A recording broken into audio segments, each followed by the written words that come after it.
Get ready for the dictation. Dictation will start in 5 seconds.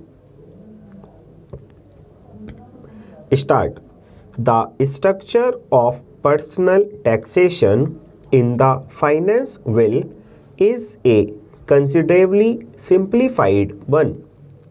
The main changes introduced in this year's budget aim at simplification of the rate structure of income tax, relieving persons in the lower and small income groups from the burden of compulsory deposits, moderating and readjusting the incidence of tax consistently with the interest of revenue and introducing the advantage of tax savings in mobilizing greater private savings in the middle and higher income groups.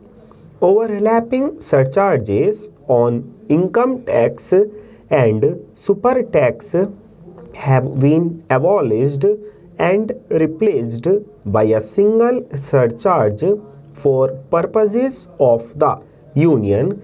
This surcharge operates in respect of unearned income only.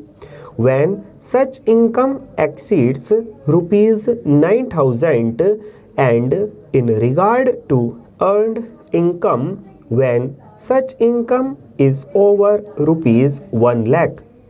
In carrying out these changes in the structure of personal taxation, a somewhat higher incidence of tax might have arisen at some income levels when compared with the incidence of net tax for 2003-4, exclusive of the element of compulsory deposit.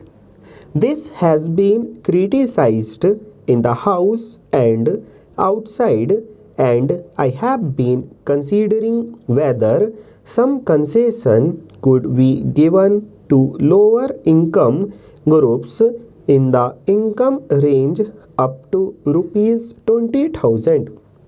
The effect of these changes on married individuals with more than one child, which is the most important category of excesses, will be to lower the tax payable on earned as well as unearned income as compared to 2003-4 rates, excluding the compulsory deposit at all levels of income up to rupees 8,500.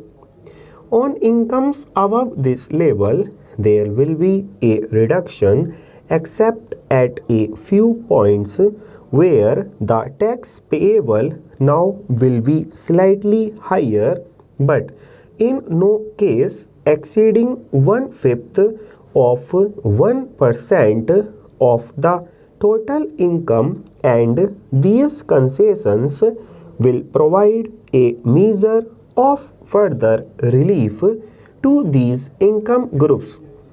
The annuity deposit scheme in the new scheme of taxation is an important instrument for mobilizing private savings and to counter inflationary trends.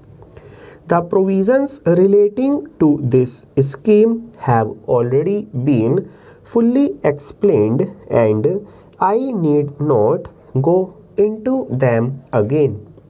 I would therefore confine myself to the changes that are proposed to be made.